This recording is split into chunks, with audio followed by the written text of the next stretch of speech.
Thank you, all of you that are joining us via Zoom. We're really excited for what we're going to talk about tonight because, as a lot of us know, millennials, whether you love them or not, are becoming the majority of the workforce, and they really are the most productive generation. It's a very, very powerful generation. They have a lot of information.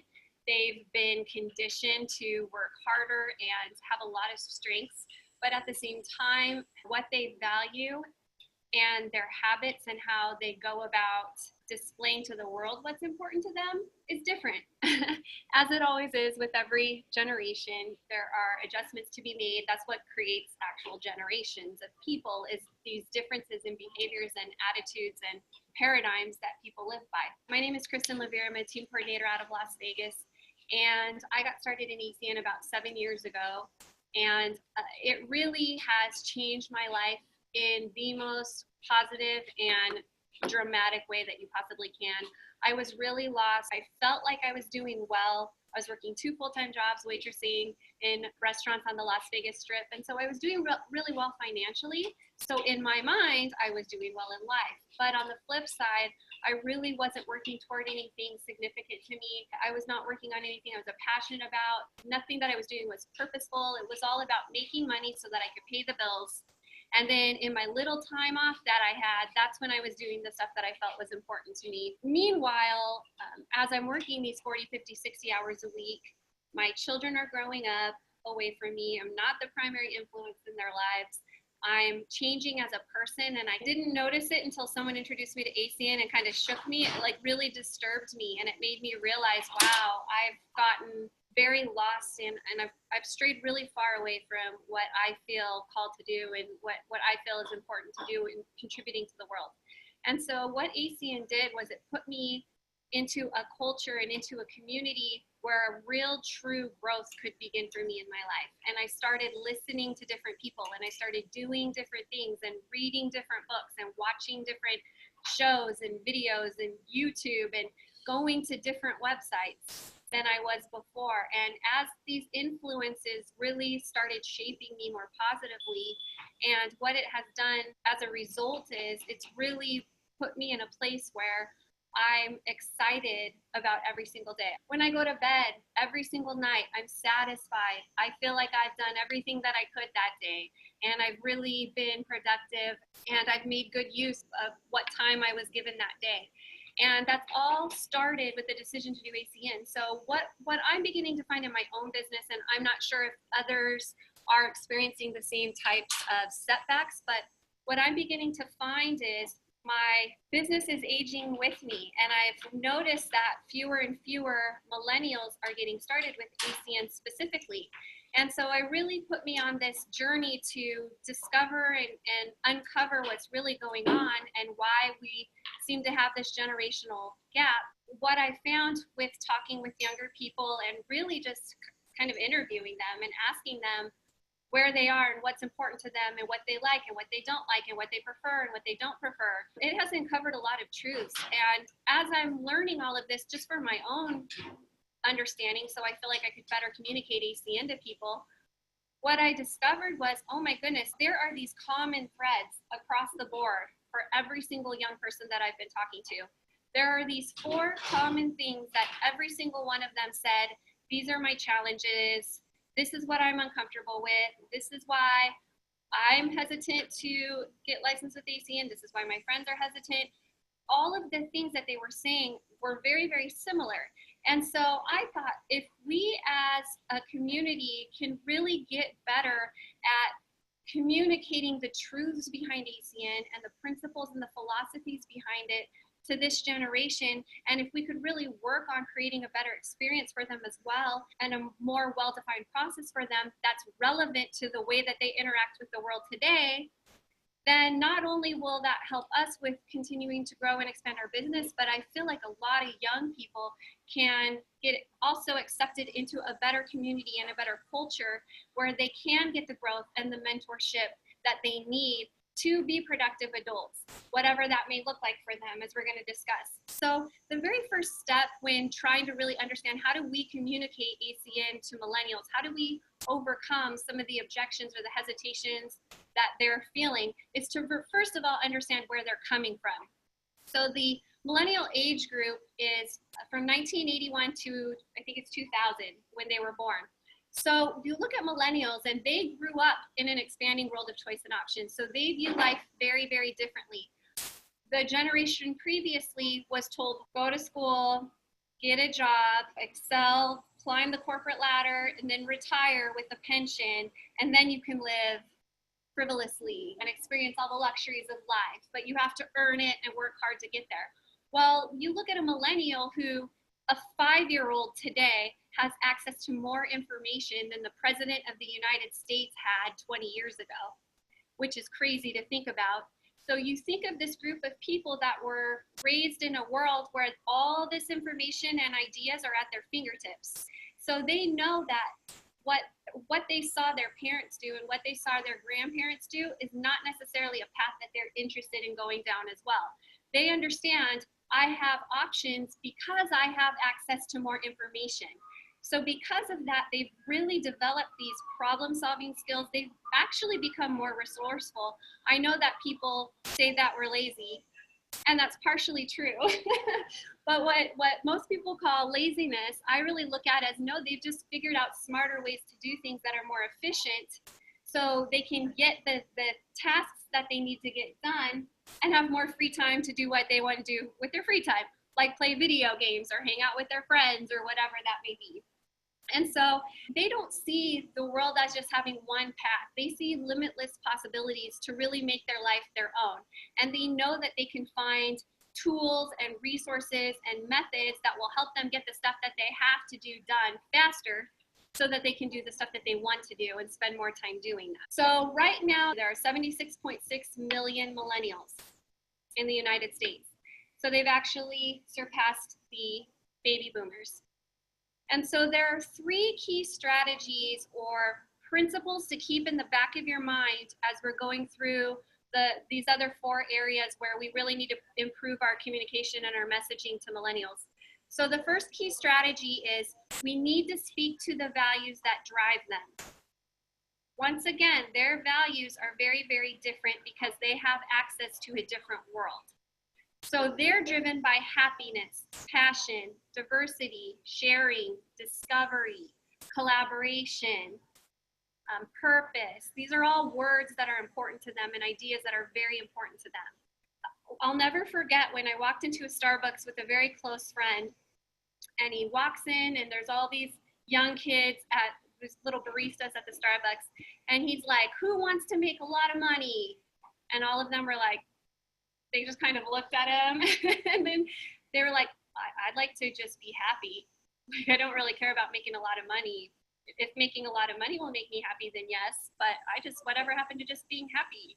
And it really struck me. I'm like, wow, it's so funny how the focus is so different between the generations. And so the first thing to remember is to speak to the values that drive them.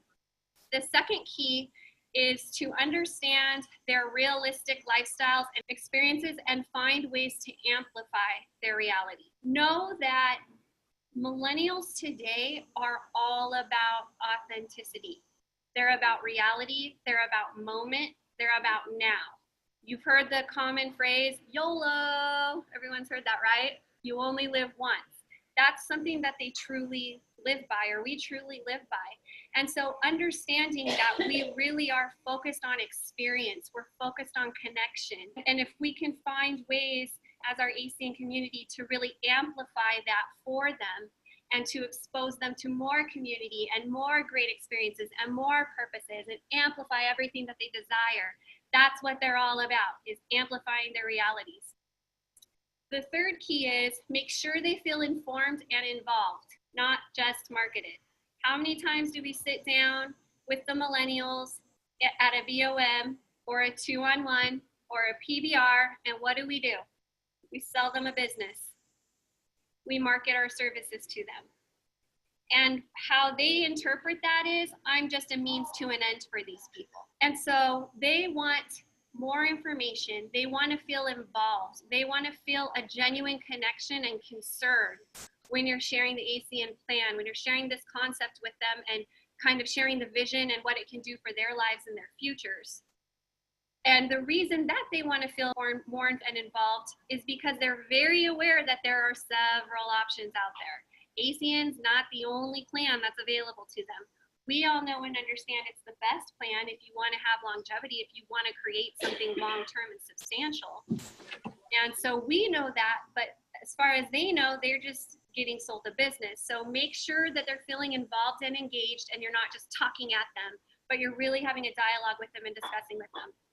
So with that in mind, we're going to go into the 4 areas of concern, I guess I should say, that they have shared with me are areas that we need to improve. We need to improve our process. We need to improve our messaging.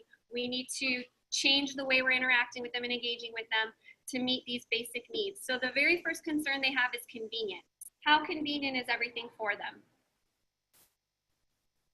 We need to have multiple methods and approaches available for them so they can engage in the way that's most comfortable.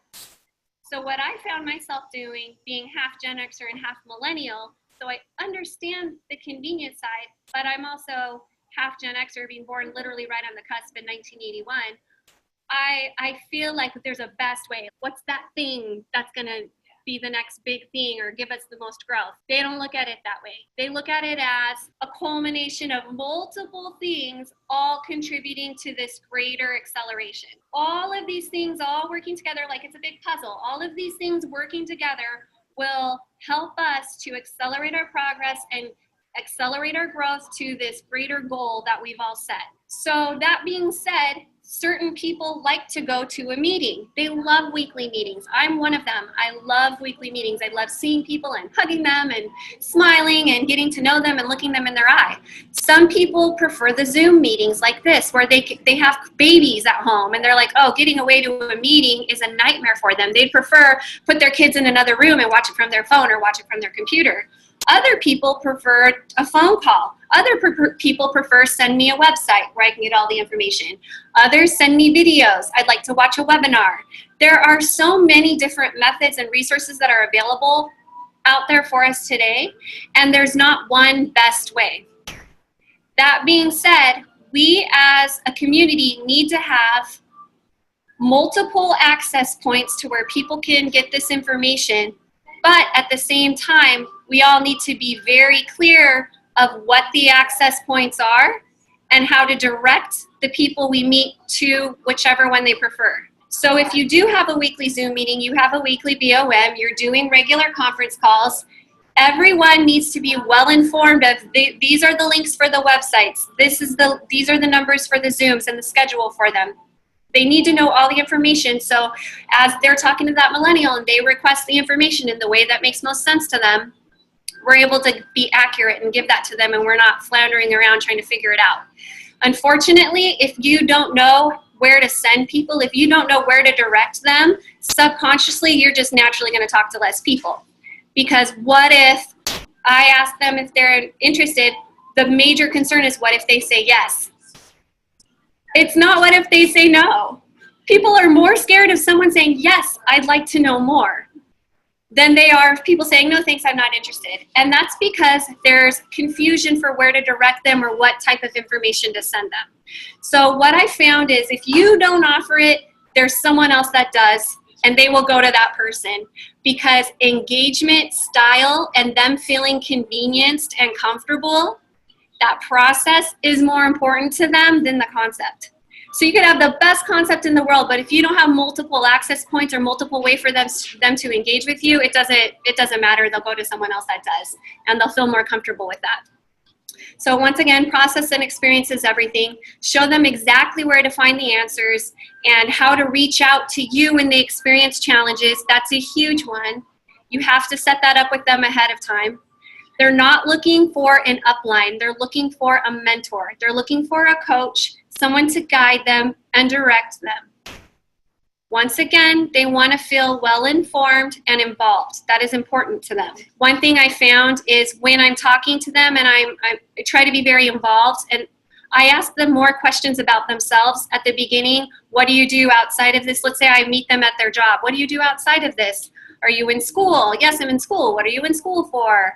Film. Oh, that's wonderful. What do you want to do? I want to do this or make documentaries or whatever it may be.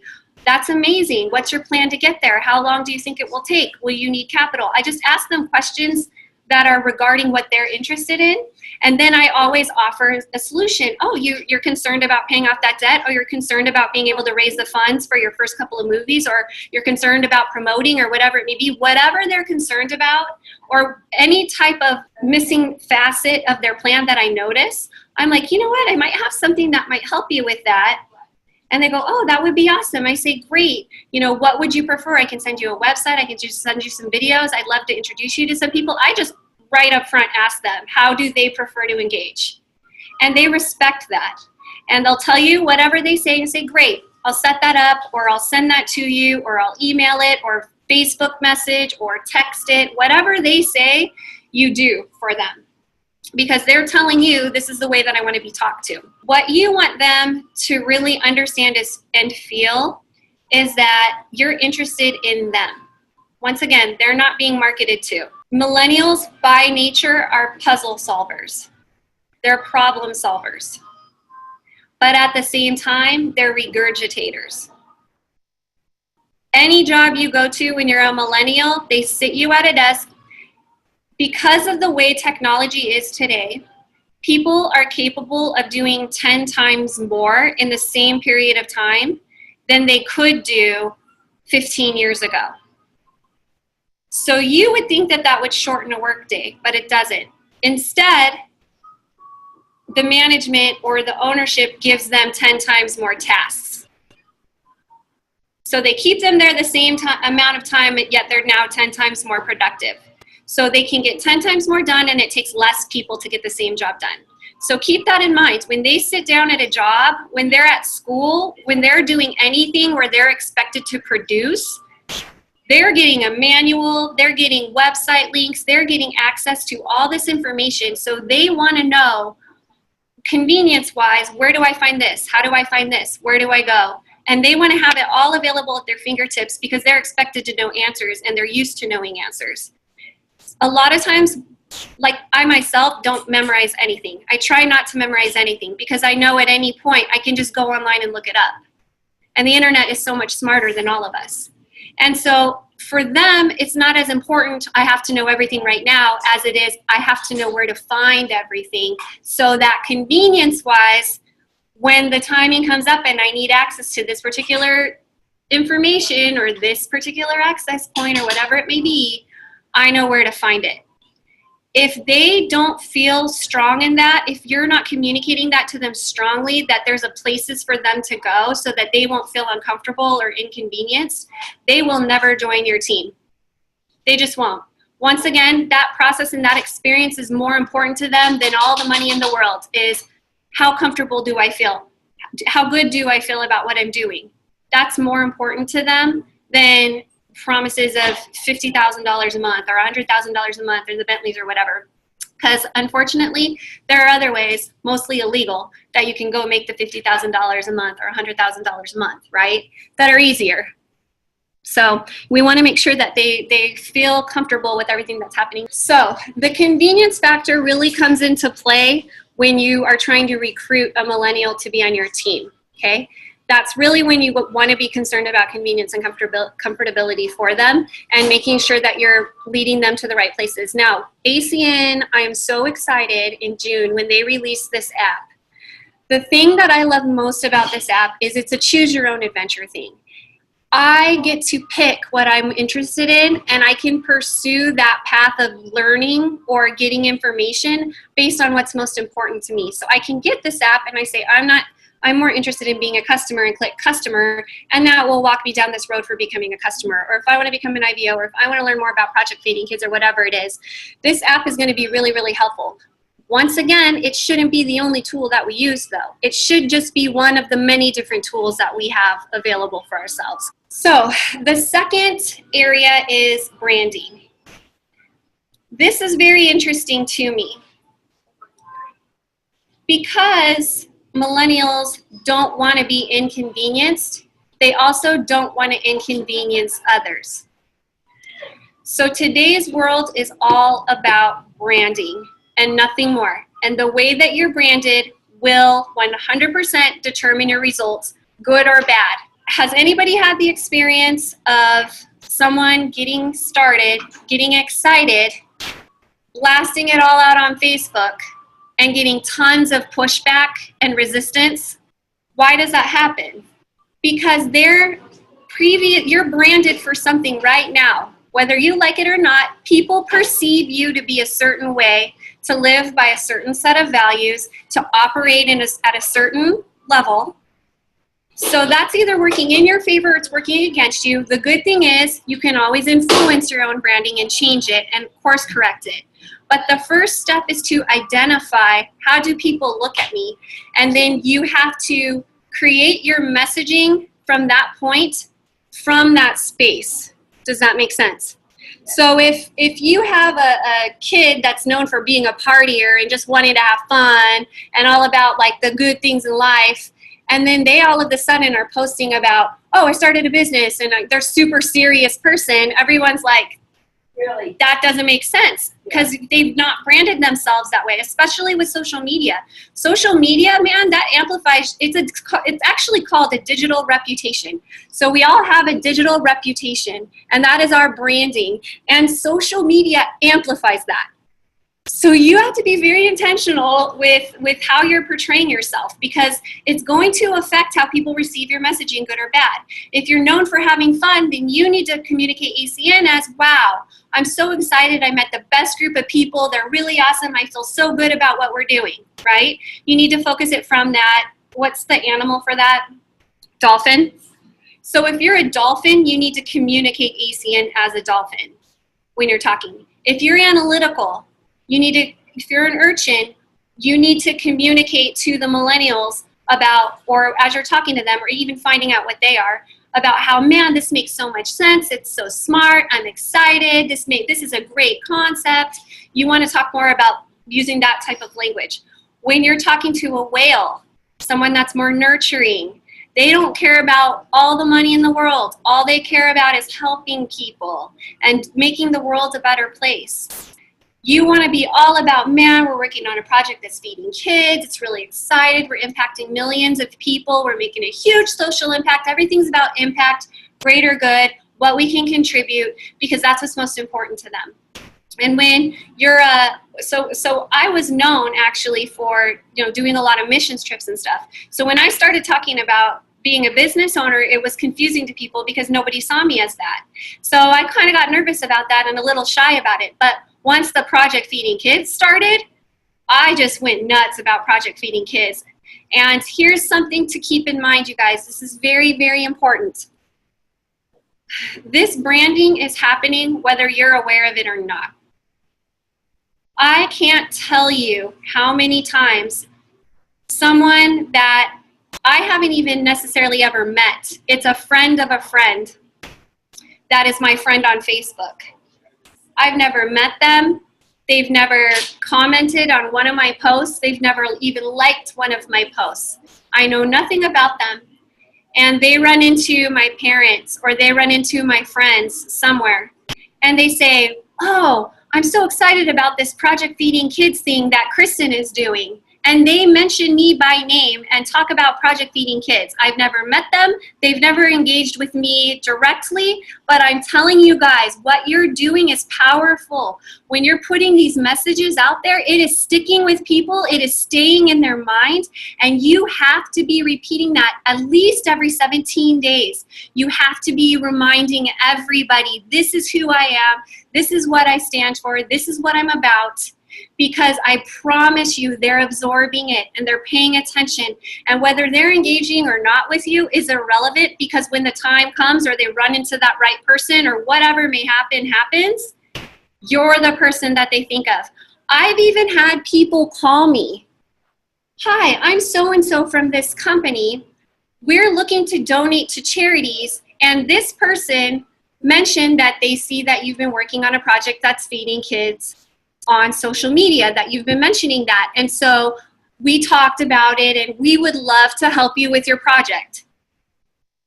Once again, someone I've never met refers me to someone that wants to come support what we're doing, because I've been very, very clear about my messaging, and I've been very consistent with my messaging. There's a branding principle called top of mind awareness. And that is, if you are not reminding people every 17 days who you are, or you're not in their head for some reason, then they are far less likely to quickly recall you. How many of us have experienced when someone that we know very, very well, and they move, right? We don't know necessarily that they're moving, but we move and find out they got TV through something else. Or they went to, I've even had people that have gone like directly to Vivint and gotten Vivint, knowing full and well that I offer it as one of my services. Why do they do that? Is it because they don't love me? Is it because they don't want to support me?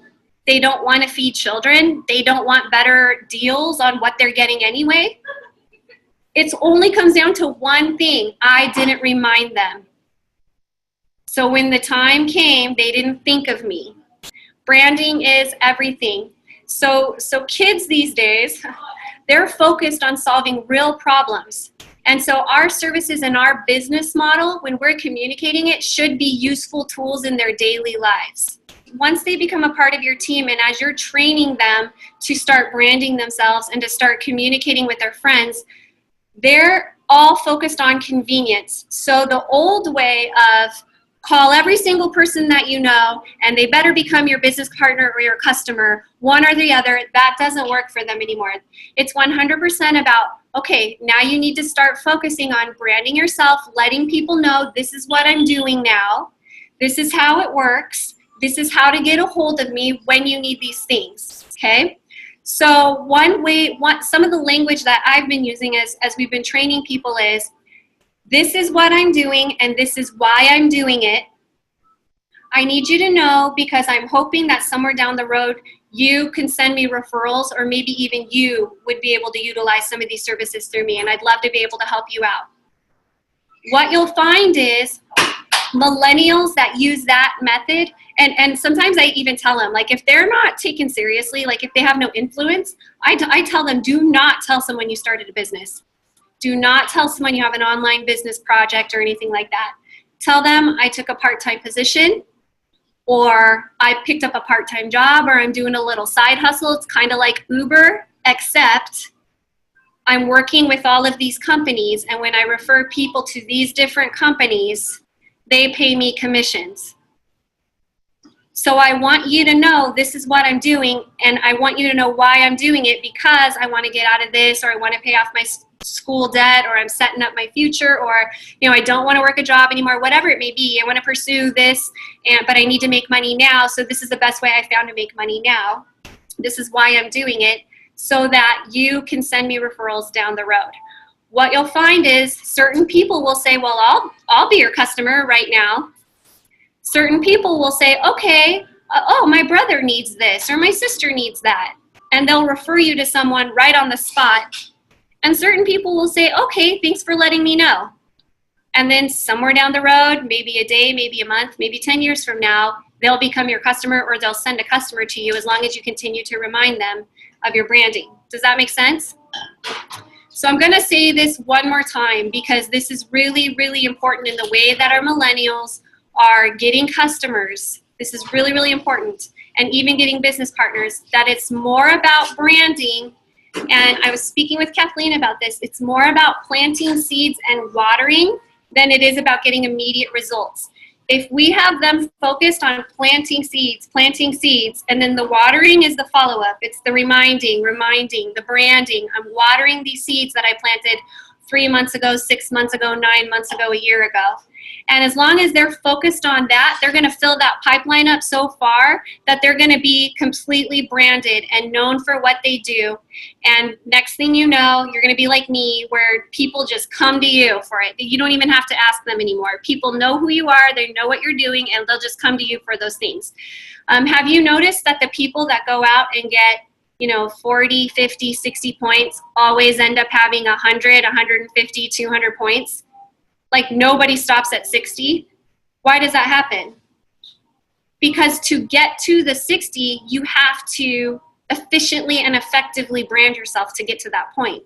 So when we're working with millennials, we want them to focus more on that, more about promoting what they're doing and getting the word out, and kind of helping people to create a new perception of who they are and where they're going in life, as opposed to, hey, will you do me a favor and be my customer right now? They will not ask their friends. They will not do that to the people that they know. I'm just telling you right now, because they don't want to inconvenience people, because they don't want to be inconvenienced. It's a much better thing to say, hey, I took up a part-time job. I'm working with these different companies. I get commissions on these accounts. So will you think of me? Will you send people to me? Will you help me promote?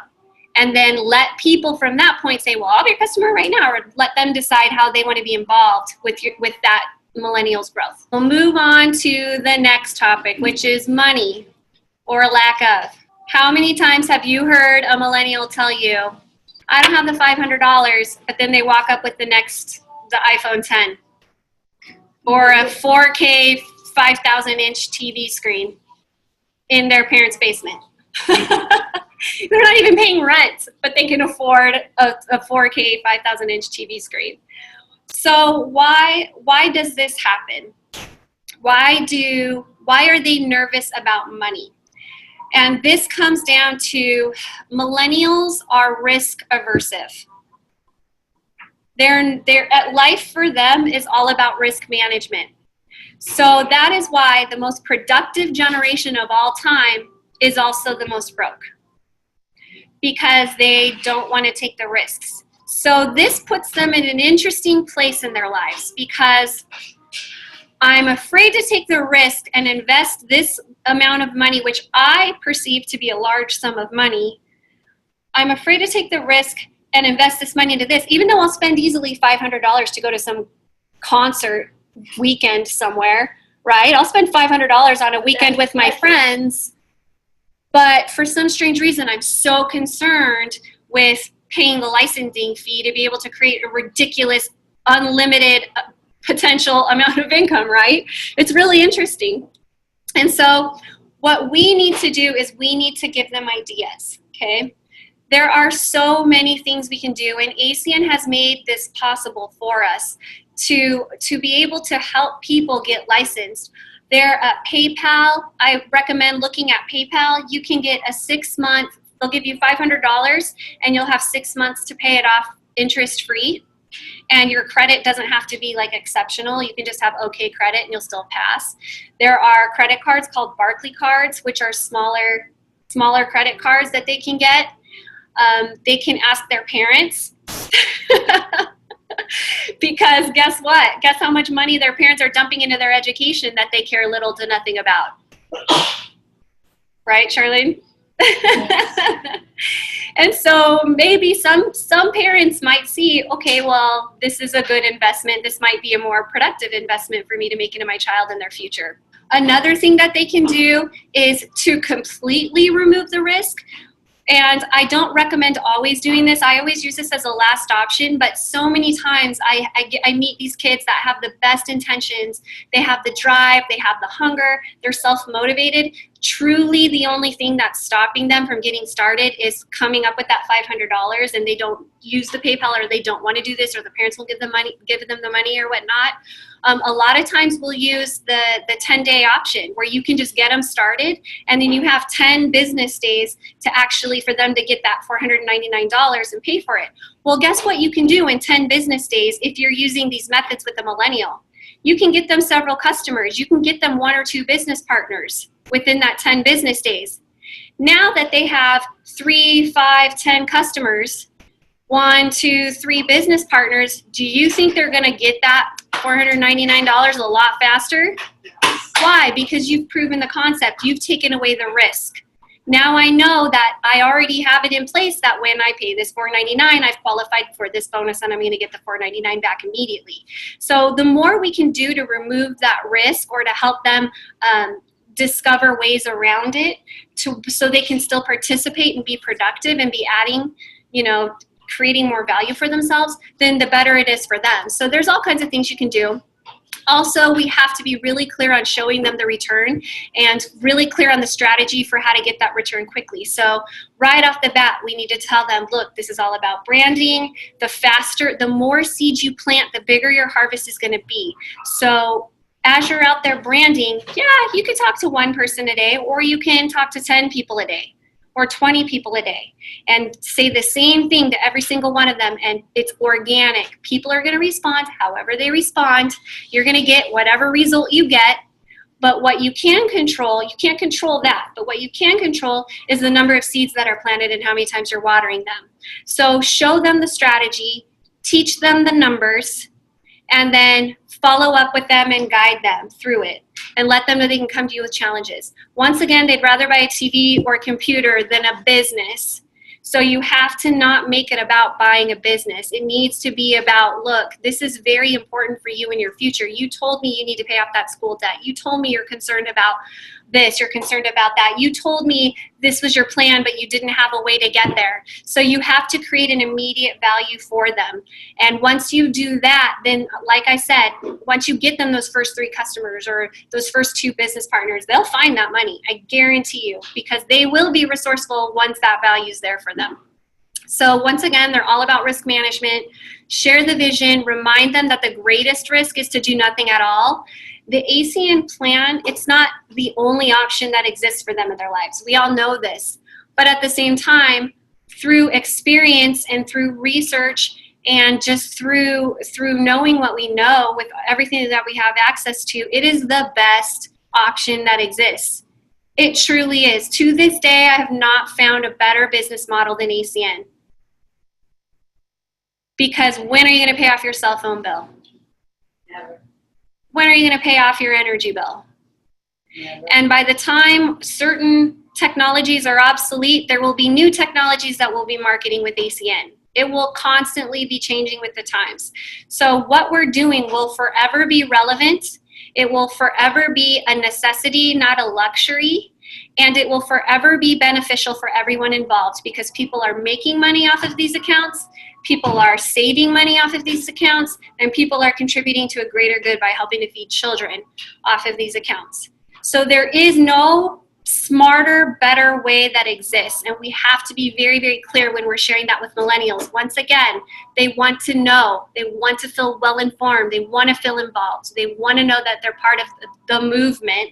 That is the best thing that they can do, not only for their lives, but for the lives and the connections that they're going to meet in the future as well, and the people that they currently know.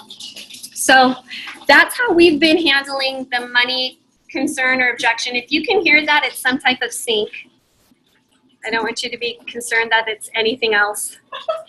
Might even be a bathtub. I'm not sure yet. It's a closed door.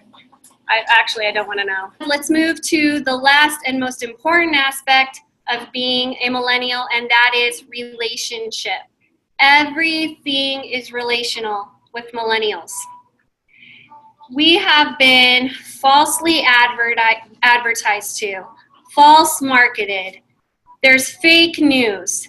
There's so many people out there trying to get our attention 24/7. We receive over 2,000 messages every single day, and it is nearly impossible to filter through those and know which ones are true, which ones are fake. How many emails are we getting like, "Dear Sir," yes, I get an email that says, "Dear Sir, there is an outstanding inheritance in the country of Kenya, and you are due $50 million. All you need to do is respond to this email, and we'll walk you through the process of getting that $50 million that you're owed." There's so much spam and junk out there. So what have millennials done to protect themselves from that? They now don't listen to marketing. They don't listen to advertising. They don't read spam emails or sponsored ads. They're organic with everything they do. They're relational with everything they do. If a friend if they could see all the movie trailers in the world, but they will not go see that movie unless a friend tells them you need to go see that movie. They do everything relationally. So here's a couple of relational aspects that they prefer. They prefer collaboration over competition. For example, if I have a friend, let's say that's in a makeup company, network marketing company, my heart is not to compete with her. My heart is to collaborate with her. It's a very natural thing that we are just naturally drawn to that. Make genuine connections and collaborate with people, don't compete with them. So what we would do is we would combine forces and say, you know what, we all need makeup. Well, I need makeup. So I'll help promote your makeup if you'll help promote my services and my Project Feeding Kids. And so when you're talking to people, remember, we're not trying to convince them. It's all about the relationships. It's about creating collaborations with them. We're trying to create partnerships with them. Don't bash anything. Don't talk negatively about anything at all, ever. No other company. I've had millennials say to me, oh yeah, well, my friend's in this juice company. And you know the first thing I say? Oh, that's a great company. They're doing a lot of good. I hope they're doing well. I hope they're being successful. You know, maybe down the road, they can send you some referrals. You can send them some referrals as well, because it's important to be healthy as well. But guess what? Every single person in that juice company has what? A cell phone. Every single person needs what to operate their business? The internet, electricity. So it doesn't matter where they are. Everything's good. Everyone's awesome.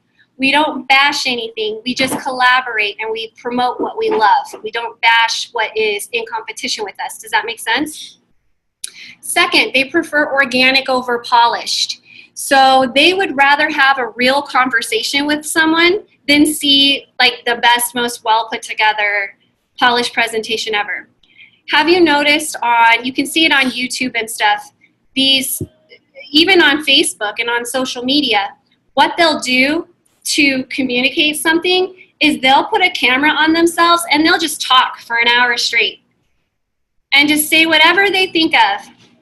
And they'll just keep going, and then they take an hour of footage and they cut out all the irrelevant stuff and all the unintentional messaging or whatever points are not necessary to whatever they're trying to communicate, and then they'll smush it all together. So that's why you go on YouTube and you go on Facebook and you see these videos that have 100 million views, and it's just some guy talking and it's cut and it's cut and cut and cut and it's not polished and it's not transitioned and there's no background music. That's because as millennials, I want real, I want authentic, I want organic. I don't want to hear some well-rehearsed sales pitch. I want you just to tell me the truth, and then I can make a well-informed decision based on the truth, right? So when you're talking to them, it's more important that you're being real and relational with them and less important that you're saying all the right words and doing all the right things. They prefer authenticity over features. So when I'm sharing with a millennial about Vivint, I don't go over the doorbell. I don't go over the specs of the doorbell camera. It's panoramic. It's HD. I don't know all that stuff. I really don't. It probably tells me on the internet somewhere. I don't know any of that. All I know is it's sick. I can talk to people. I can see everything. It has night vision. So some creep comes to my door in the middle of the night, I got a clear shot of their face, and I'm forwarding that to the authorities or the HOA or my husband, you know, whoever's going to take care of it. They want to have a clear picture of who that person is. And so they want you to talk about how things are influencing your daily life and authentically how you're benefiting from things that you're experiencing or you're sharing with them ACN. They want you to talk about, well, with my day, it's so much better because I get up when I'm done sleeping. I don't have to get up at a certain time. Everything's via email and text message now. So it's not like every time my phone rings, I have to answer it. People will text me and I'll get to it when I get to it. And no one thinks that that's rude if it takes me 30 minutes or an hour or 2 hours to respond to a text. No one's like, she's ignoring me. She's not answering my calls. You know, that's just not the world we live in today, which is awesome for us because now I can do what I want to do when I want to do it. And if I want to go to the pool for an hour with my kids or 2 hours, and then I come back from the pool, I'll take care of my business all at one time. That's a daily thing that affects, like that's how ACN affects my daily life. When people have questions about certain things, I don't have to sit there and answer all their questions. I get them on the phone with the security specialist. I get them on the phone with the dish operator. I get them on the phone with the ACN customer service or the Flash customer service. I don't have to sit there and know everything about everything because guess what? By the way, once you memorize everything, it will change. Right? By the time you're like, yeah, I got it. I know every package. I know all the channels. I know everything. I know all the promotions. And then you get an email, oh, new promotion, new packages, new channels, oh, new website.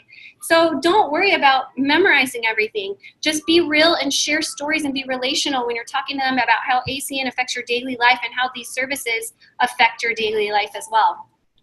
They prefer purpose over profit. Now think about that, because sometimes people's purpose is profit, and that's okay.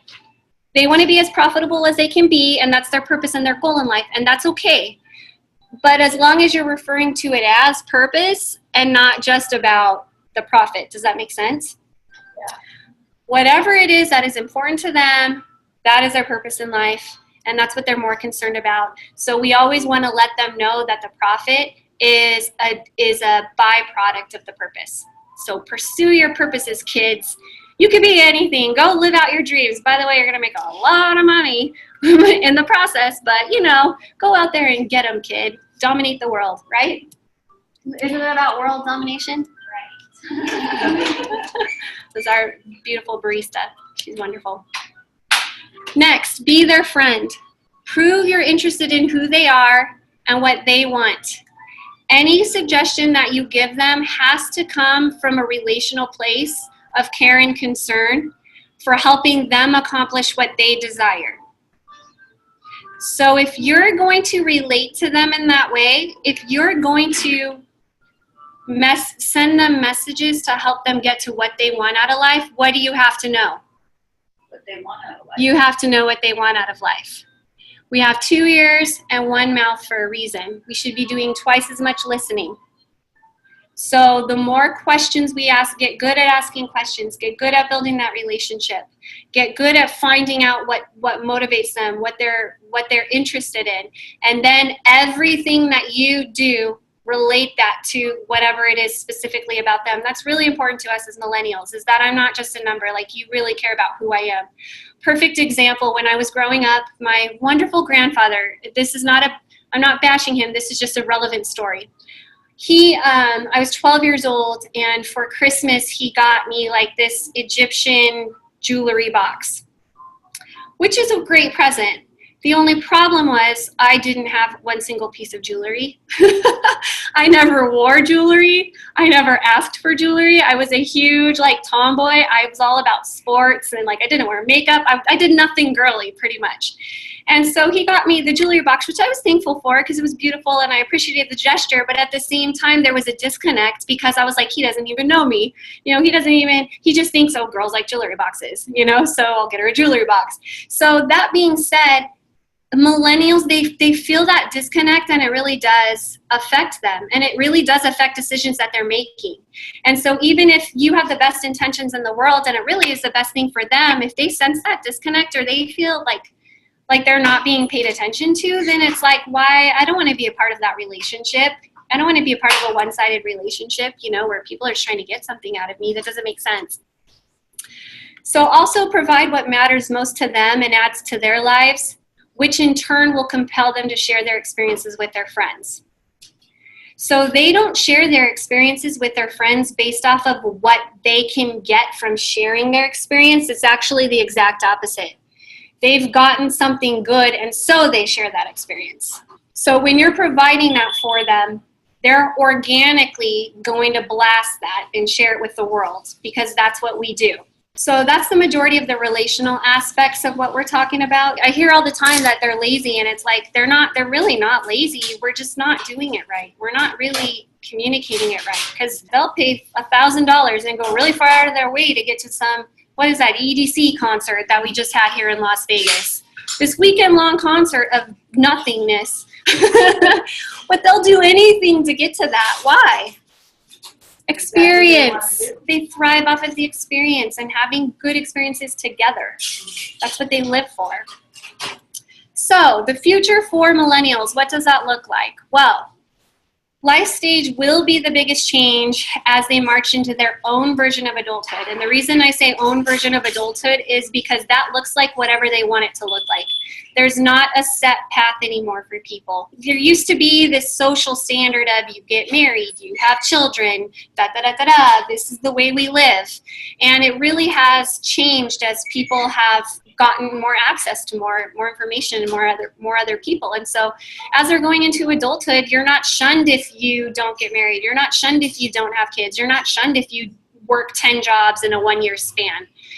As a matter of fact, it's like, oh, they're just exploring their options. That was incredibly responsible of them. Whereas the generation before goes 10 jobs in 1 year, what are they doing wrong? You know, like why did they must suck at something if they're working 10 jobs in 1 year.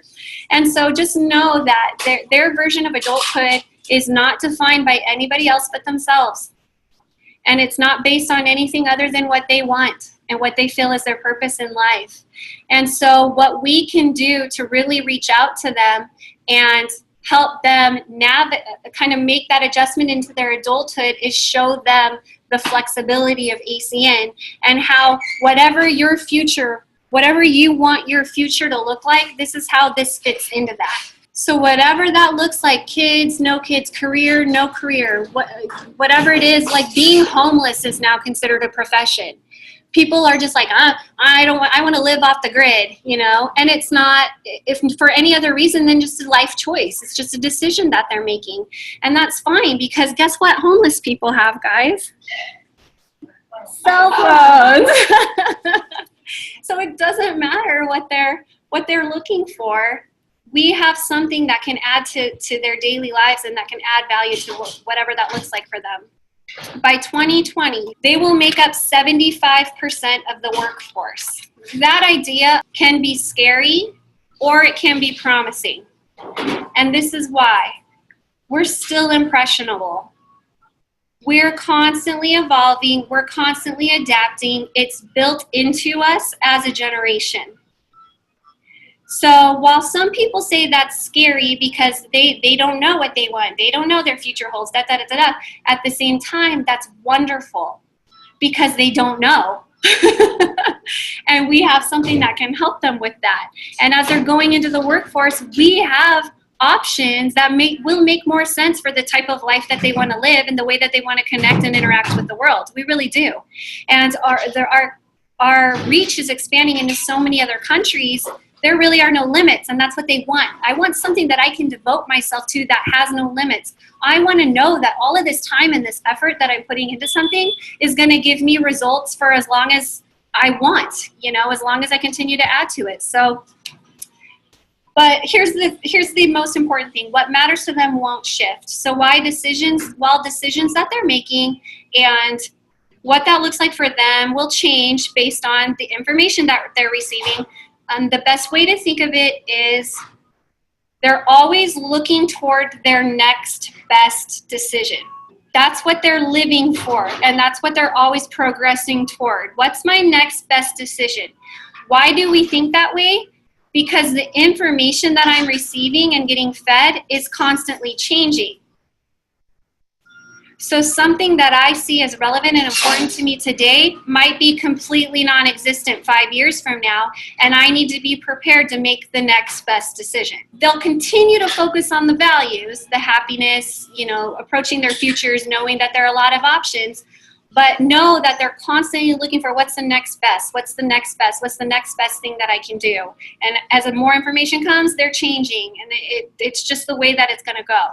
That being said, we are so blessed and lucky that we're a part of a company that's also working always constantly toward the next best decision. As Greg Provenzano says, finished never is. Right when we nail something and we're like, yeah, we did it, it's going to change. Culture is going to change. Context is going to change. There's going to be saturation. Everything's constantly evolving and changing. So I urge you right now to, number one, embrace that and be excited to be a part of it. And another thing that's important with millennials as you're moving forward, they, as you all know, because I'm sure you see it on social media, they really value their opinions. They're very, very opinionated and they're loud about it. They're very, very convicted. It's always great if when you're talking to them, ask them. That's what I did. I said, hey, you know what we're doing. How do you feel about it? What's stopping you? What are you excited about? What could we do that would make you, that you would feel you get better results? What can we say? How can we approach it differently? I'm constantly asking those questions, and they're constantly giving me their honest opinion, and it's helpful. It's helpful for me because now we're able to create better systems, and it's also helpful for them because now they have better systems to be able to go out and do what they want to do. So that is the extent of the training. I hope that that was really, really helpful. I hope that that was eye-opening and that it will affect going forward the decision or the conversations that we're having with millennials. I hope that it really will affect the tools that we're providing for them. The great thing about millennials as well is if you ask them, what are you interested in? Did you know that there is a website that exists where you play video games live and people can go watch certain people play video games and then they donate. Oh, I like the way that that guy is playing that video game. I'm going to give him $50. That's a real thing that exists. So just know that there's a lot going on that we don't know about. And when we're talking to people, we should just be asking them, hey, what are you interested in? What are you doing? Oh, you want to play video games? This is another way you can play more video games. This is another way you can build your audience. Great, build a greater platform, whatever it may be, get more followers by building a team. These are all things that we can talk about for them to get more attention and to really help them to be more successful. So now we're done kind of early, and that was intentional. I wanted to open it up to questions on what maybe you've experienced it, if you have some challenges you'd like to address, or if you'd like to go over some more language, because language actually is really, really important when we're talking to them. So I'm going to just open it up to questions right now. One thing to remember while we're talking to millennials and as we're moving forward is it's all about experimentation. So it's always about reapproaching. So one thing that I always say is don't be attached to the outcome. Don't be emotionally attached to any type of outcome. Just you're going to get whatever result you get, and then if it's a good result, continue to do that thing. If it was not kind of what you were hoping for, then reapproach it and ask. I do that a lot. I ask, what should I have said differently, or what would have made more sense to you, or you know, why are you hesitant, or what's stopping you? And I don't say it in a salesy way like a timeshare salesman. Okay, what's stopping you from buying a condo today? So if the price is right and the timing's right, then will you sign right here? You know, we don't do that. It really is about understanding them and letting them know, I want to understand, I want to meet your needs, I want to know more about you, and I want to provide these solutions customized specifically for you. Because in the millennial world, everything is customized. There's no reason why it shouldn't be. Ask me some questions on maybe some things that you've heard. Like you said, you want to know more language. So more specifically, what type of language are you interested in hearing more about? Okay, so how to prospect a millennial and where to go from there. Yes. So the great thing about millennials is it doesn't take very much time at all to qualify them, to know whether or not they're the type of person that you should continue a conversation with. First of all, when you're meeting them, or whether it's someone that you already know or someone that you're meeting for the first time, you want to ask questions. The number one question that I always ask, first I compliment them because I only talk to people that I'm impressed with, if that makes any sense. If someone has a bad attitude toward me, I'm like, you don't deserve ACN. I'm sorry. If they're not like inquisitive, or if they're not positive, or they're not interested in really serving people, then I don't even bring it up, because I'm uninterested in working with people with that mentality. Now, maybe in the future, their timing and everything might change, but right now they're just not in the right place. It's not the right time for them. So the number one question that I always ask is, you know, you're really bright, or man, you're so helpful, or I love your attitude. What do you do outside of this? 10 times out of 10, millennials are working on something or interested in something outside of working at Starbucks or working at wherever they are. Or even just going to school. What are you doing? Why are you in school? What's your major? So the first question I ask is, what are you doing outside of this? The next question I ask is, what's your plan to get there? So if they tell me they're in school, I follow up with, what's your major and what do you want to do with that major? I ask a gajillion questions, and I'm going to tell you a secret that Mr. Kai Love is actually on this training right now. And I just got the question, do they trust 60-year-olds? Yes, and I'm going to tell you why. Because when I read a book that said, you are the most interesting person that you know. Why can't I say that confidently? Because you're the only person that you truly know, inside and out. And some of us don't even know much about that. So that being said, if I want to show you I'm interested in you and who you are and where you want to go in life, and you're the most interesting person that you know, what am I going to focus on? You. Perfect example. I was sitting next to a millennial on an airplane. We started a I'm so nosy. When people are reading books, I always ask questions. What book is that? Where did you get it? Why are you reading it? What's it for? Is it good? And so I always start conversations. And so I was sitting next to this millennial. I asked, what book is that? And we go into this conversation, and we talked for an hour and a half. She's from Idaho. She has 2 children. She just went through a divorce. Her sister, she's kind of fighting with her, but she's her best friend. She lives in Montana. She has 3 kids. This girl's devastated because her sister in Montana has kind of kept the nieces away from her, and they're kind of like her own children. And so she's trying to figure out how to work it out. And she owns it. She wants to start a tattoo parlor and da-da-da-da-da-da. So for an hour and a half, I'm just asking, and every one answer she gives me leads to 2 or 3 more questions, right? So after an hour and a half, we get done talking, and she looks at me and she was like, I feel like you're my best friend. She truly said to me, you're the most interesting person that I've ever talked to. And I was like, oh, thank you so much. And she goes, what's your name? She didn't even, that whole hour and a half, she knew nothing about me. She did not even ask me my name. I knew her name, her sister's name, her niece's name, her children's name, her father, her ex-husband. I knew everything about this girl's life, and she didn't even know my name. She didn't even know where I lived. Yet I was the most interesting person that she's ever talked to. So just know, when you're talking to millennials, when you're talking about them, they're projecting, if that makes any sense. So the more you can learn about them, and the more that you talk to them, and the more interest you show in them, that's going to build that trust, because they want to know someone cares about me, that you're not just trying to sell me something, but this person really does care about me and my future. And the best way for me to show them that, or for a 60-year-old to get that trust or share that with them, is to be interested in them and to prove that they're interested in them by asking a lot of questions.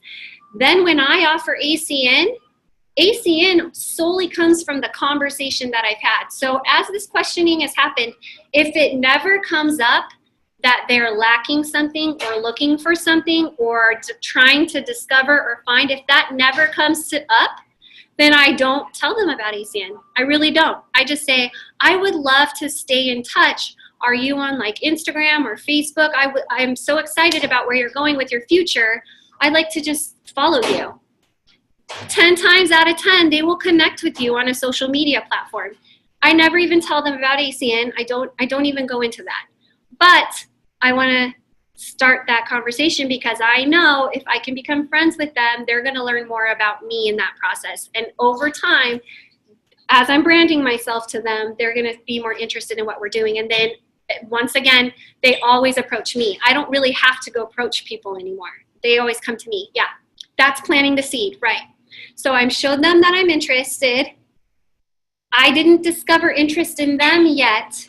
They didn't ask me questions what I'm doing, or they didn't ask for, or they didn't share with me anything that they might be struggling with or might be needing. So what I'm going to do is I'm going to create a future connection with them. And the best way to do that with millennials is via social media. And it's so passive, because it's like, I don't ask them for their phone number. I don't say, send me your email address. I say, I'd love to follow you. I'm excited to see what you're doing with your future and where this is going to go for you. Let's connect on social media. Now, the older part of me is, my instinct is to say, let's connect on Facebook. But what I'm finding is like, some of them aren't even on Facebook anymore. They're like, oh, you're on Facebook? And I'm like, did I just age myself? Yes. And so, you know, I always ask them, how are you on social media? Like, what I just straight up ask, what's the best way to connect with you? And then they'll say, I'm on Instagram, or I'm on Twitter, or whatever they're on, or Snapchat. And I connect with them on that level. Now, I am not active on all of those channels or platforms. I really am only active on Facebook. However, I do have an account on every single one of those channels, just in case. So create accounts, guys, on all those channels. So then the ones that are interested or that do ask me for something, I know where to send them. I ask them, what works best for you? Would you like to watch a video? We have an event every week. Would you like to come meet some people at our event? Would you like to get on a live webinar? Would you like just to meet for coffee again? Maybe we can just get together for coffee and I'll talk about it then. Because I think this would be really helpful for you and what you're trying to do. And so they'll always tell you how they feel most comfortable engaging. If they're shy, they'll say, send me a website or send me a video. If they're social, they'll say, I'd love to come to an event, because they're a social type of person. If they are just interested in you because you've showed interest in them, then they'll say, I'd love to get together just one-on-one for coffee. And so that being said, comes down to the branding as well. Don't sell a business to people. Don't sell a concept or a plan. Create a relationship of trust. And when someone likes and trusts you, they know that you have their best interest in mind, then you can present them any suggestion and they'll follow, no matter what that suggestion is. So more so than selling a business or a method or ACN, you really are selling yourself. I'm selling a relationship with me. And I read a book that said we are not in the selling business. We're in shipping and receiving. Every connection starts a relationship. That relationship develops into a friendship. Sometimes that's immediate based on chemistry. Sometimes that takes a little bit of time to develop into a friendship. That friendship turns into a partnership, and then that partnership develops into leadership. So we're in the business of shipping and then receiving checks. Because the more connections you have with people, the more seeds you're able to plant, and the more people you naturally and organically walk through that process of relationship to friendship to leadership to partnership to leadership, the bigger the checks you're going to receive and the more frequently you will receive them. There's no script. There's just relationship and interest, and then suggestion and service. Like, how can I serve you? How can I contribute? You make me excited for the future. A lot of other kids make me nervous for the future. You make me excited for the future. And I want to be a part of your growth. I want to be a part of your journey. Did that answer the question? And I know you wanted specifically what to say, but there's not. I can't just. Yeah. That's what she just did. Mind blown. If you have a clear understanding of the process of I'm branding myself with them and I'm walking through these steps of relationship with them, perfect example is a guy's trying to pick up a girl at a bar, right? What does he do? He doesn't just pick a girl and walk up to her and say, all right, let's go. He starts a relationship. Hi, I'm so-and-so. What's your name? Oh, my name's Jessica. I picked the name Jessica. That's funny. And so then what's the next step? Oh, can I buy you a drink? Would that be okay? I noticed you and I'm interested in you and I'd love to talk to you more. Can I buy you a drink? Who are you? Where are you from? What do you do? They start asking all these questions. So now what are they doing? They're developing that up into a friendship. But what's their ultimate goal? Partnership, right? But you can't skip a step. It's just not natural. It's not natural just to walk up to someone and say, are you interested in making more money? Are you interested in making more money? And they're like, who are you? Why are you talking to me? And no, I'm not. I'm interested in happiness. You know, so you can't skip these steps with them, and you have to be committed to the process, and you have to embrace it. And not only committed to the process, but appreciative of it, and like really enjoy it. Because worst case scenario, as you're talking to these kids and trying to pour into their lives, worst case scenario, whether they become a business partner or a customer or lead you to other business partners or customers or a promoter for you or not, if you're making genuine, like authentic connections with them, that's something that they really value, because they don't necessarily get a lot of it. And that's why they value it so much, because everything's spam and everything's sales and everything's advertising and marketing and trying to trick them into doing things. So when they have those moments of realness and authenticity, they value that, and they will remember you. I have a digital business card that has completely changed the way that I'm connecting with people, because what I found is it's really positioning myself to be remembered, but more so it has like a branding tool on it where I'm able to write like a pre-written post about Project Feeding Kids. So as I'm talking to people and sharing with them Project Feeding Kids and ACN and everything, I'm saying, would you mind doing me a favor? Because they want to help you. When they like you, that's another thing to remember, guys. Even if they're not going to get a benefit from it, they really love to connect and they love to help. And so even if I'm not interested in it, I will always try to connect you with someone I know who would be. Does that make sense? So always ask for that. Always ask for that connection. But what I'm finding is they love to share what I'm doing with their friends. Would you mind sharing Project Feeding Kids with your friends? Absolutely. What do I need to do? And boom, they're blasting me out to their friends. So I'm now having people approach me from someone that I just met at a coffee shop. Because of this tool, and because I'm positioning myself to be remembered in their lives. And so there are a lot of ways that are available. You can use social media. If you want to take advantage of this digital business card that I'm using, you can use that. You can use these Zoom meetings. There's so many websites where you can meet people, you guys. It's crazy. Alignable, LinkedIn. I'm part of a networking group where I'm meeting a ton of more millennials and starting to build those relationships with them. There's meetup.com. There are just so many ways to connect with people. I personally prefer to use those online platforms to connect with millennials, because generally the millennials that are also utilizing those platforms are also interested in networking. Whereas the ones that are just like out wherever I am, they might not be focused on networking, or they might not be focused on that. So when you use these websites, it's really helpful. If you want more information on them, I'll share that with you. But yeah, it's a lot of information that we just went over in a very short period of time. Are there any more questions? Someone is just asking how to get one of those digital business cards. I'll send you the link and you can look into that. You're welcome. I'll send you the link also. I love it. And the best part is, with this one, is it's so personal. Like, it's 100% a relational thing. So we'll get you guys set up. Are there any more questions from anybody? Yes. So she was just asking if the information that we went over will work on other people. Yes and no.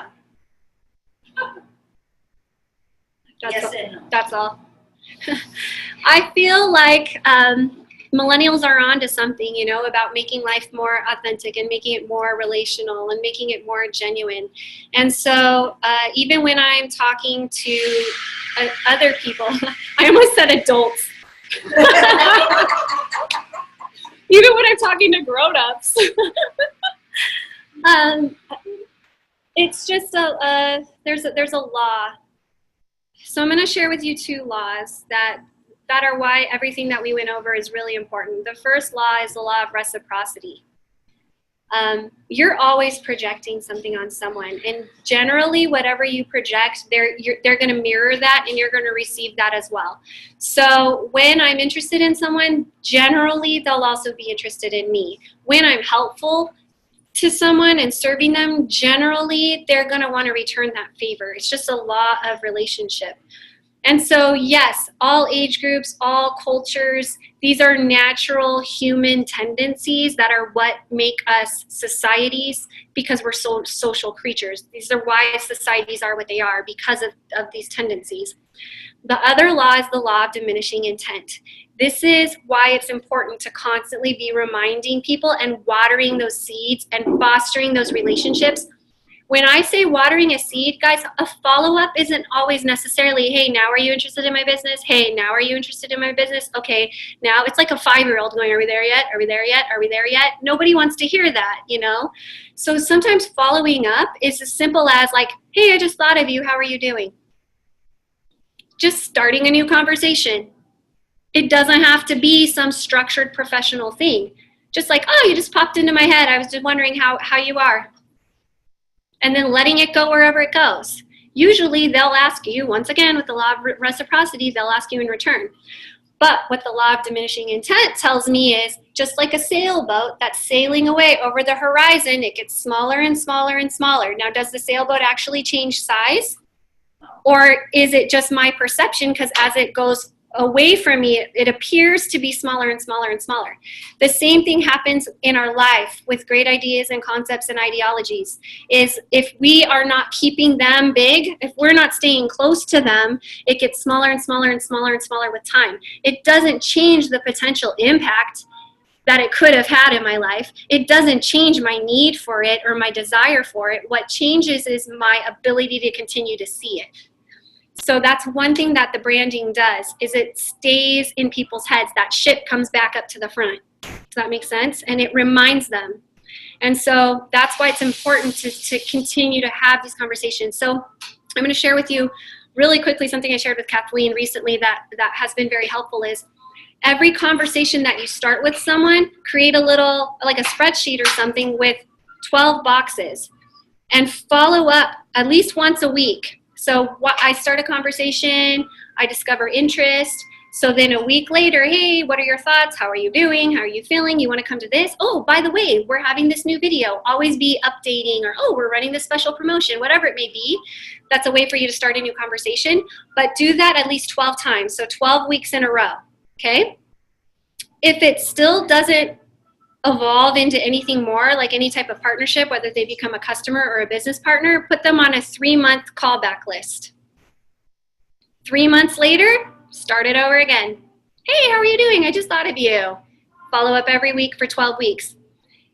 If you focus more on that process and less on the results, it's going to fill a crazy pipeline for you, and your progress, it's going to accelerate your progress so much, it's going to be crazy. You might not even be able to keep control of it because it goes so fast. But what you do is you just live by that process. Say, I'm going to start 3 conversations every single day. And those conversations are going to be organic and they're going to go wherever they go. But I'm going to reach out to 3 people, whether they're people I already know or strangers, and I'm going to start 3 conversations every day. And I'm going to commit to following up and completing every single one of those conversations with a 12-week follow-up. If nothing comes out of it, I'm going to put them on a 3-month list and I'm going to reach out to them again 3 months later. Watch what happens. Here's another thing that's going to happen. You're going to be so focused on the process, you're not even going to be like concerned with, oh, I'm so sad. It's like a waitress. When I was a waitress, and I would pour at the end of the meal, and I would ask them, would you like coffee? And they would say yes or no. I didn't cry when they said no. I didn't get all jacked and excited when they said yes. One of my steps of service was, after the meal, ask them if they would like coffee. And I did that to every single table. And because I did that, some of them got coffee that maybe would not have otherwise gotten coffee. Some of them didn't. And some of them, I asked them and they said no. And then 30 minutes later, I said, I just wanted to check on you. Would any of you like coffee now? And 30 minutes later, they wanted coffee. So their timing changed. But I would have never known that if I didn't ask, because it's part of the process. It was part of my steps of service. And so that being said, as we're talking to millennials, as we're reaching out to them and we're starting these conversations and really living by these principles, what you're going to find is they're going to grow however they grow and evolve however they evolve. And you're not going to be concerned either way, because nobody's a means to an end. We're here serving people. That's what we're doing. And we're here offering solutions, and we're here offering suggestions, and they'll do with it what they will. But we're going to be committed to the process, and we're going to be committed to planting as many seeds as possible and starting as many conversations as possible, because it's the right thing to do, because we've been given a gift. Drop mic. So our time is up. I'll stick around for a little bit longer. Thank you guys for joining us from wherever you are. It's been wonderful having you on. Thank you for your questions. For those of you that messaged, I will send the information to you, so don't worry about it. I hope you guys have a wonderful evening and wonderful Memorial Day weekend. And feel free to reach out to me anytime. We're really, really happy to help. We really care about ACN and about the whole team and everyone winning. I believe when one wins, we all win. So we want to do this together. So like I said, I'll stick around if you have any more questions. Please feel free to ask.